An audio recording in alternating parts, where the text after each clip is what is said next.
For 8 decades, the nuclear-powered aircraft carrier has been the primary tool for global maritime security. These 100,000-ton vessels act as mobile airfields, projecting power into any corner of the ocean and providing a defensive shield that traditional navies have found nearly impossible to penetrate. But naval doctrine is shifting toward intelligent mass. Instead of building expensive multi-role ships, adversaries like Iran are prioritizing dispersed, networked systems. By using converted container ships like the Shahid Bagheri as launch platforms, they can deploy low-cost drone swarms that challenge the survival of concentrated naval power. The primary constraint for a carrier strike group, or CSG, is its magazine depth. This is the total number of interceptor missiles stored in the vertical launch system, or VLS, cells of the escort ships. These storage silos contain a finite number of interceptors, and in a high-intensity swarm engagement, those cells can be exhausted in minutes. This creates a stark economic imbalance.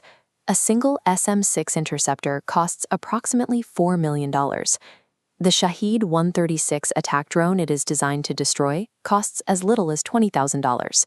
This means an attacker can fire 100 drones for every single interceptor the Navy uses, forcing a cost-exchange ratio that heavily favors the swarm.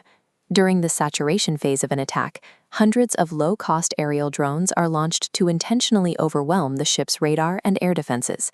The escort ships are forced to empty their VLS cells, and once that interceptor count hits zero, the defensive perimeter around the carrier effectively disappears.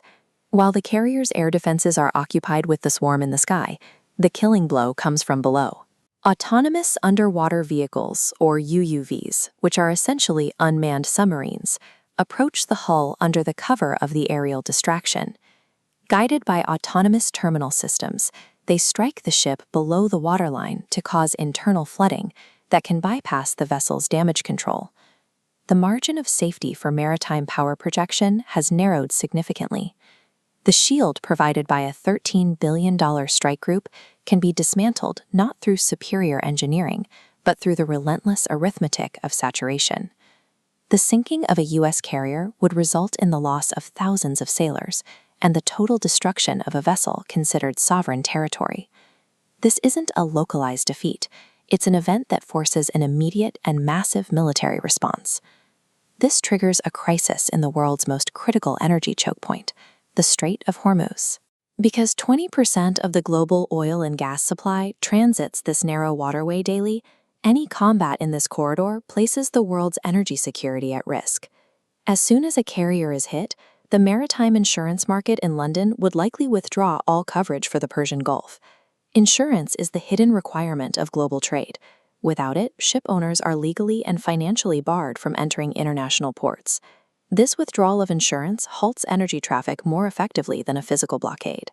Even if the Navy attempts to provide escorts, the lack of financial clearance means that tankers remain at anchor, effectively cutting off the flow of oil to global markets. A severe disruption in the strait would cause oil prices to spike to $140 a barrel. If prolonged, prices surge past $200. These energy costs quickly cause a complete halt in global supply chains, leading consumer inflation to peak globally. Sinking a carrier does more than lose a battle. In a world of fragile, just-in-time delivery, the destruction of a single ship creates a direct link between a naval engagement and a global energy shortage. To understand what happens next, we have to look at the geopolitical payoff matrix. This is a game theory model that maps the binary choices for both the US and Iran. They must either negotiate a compromise or commit to full kinetic retaliation. The United States would likely employ the madman theory to restore its deterrence, signaling a willingness to risk a global economic depression and regime annihilation to avenge the carrier. If the opponent believes the U.S. is irrational enough to ignore the economic costs, they will likely concede. Iran counters with a higher tolerance for risk. This is existential asymmetry. The Iranian regime is fighting for its very survival, while the U.S. is fighting for policy compliance. In game theory, the actor fighting for survival will endure far more pain than the other. This creates a political prison for both sides. For the U.S., backing down after such a loss would be seen as strategic humiliation. For Iran, capitulation would likely mean the end of the regime. Both leaders find their off-ramps stripped away. Each threat issued by one side forces the other to escalate just to maintain credibility. This creates a self-reinforcing loop, where the only way to avoid looking weak is to move closer to a full-scale conflict. The geopolitical payoff matrix becomes a trap.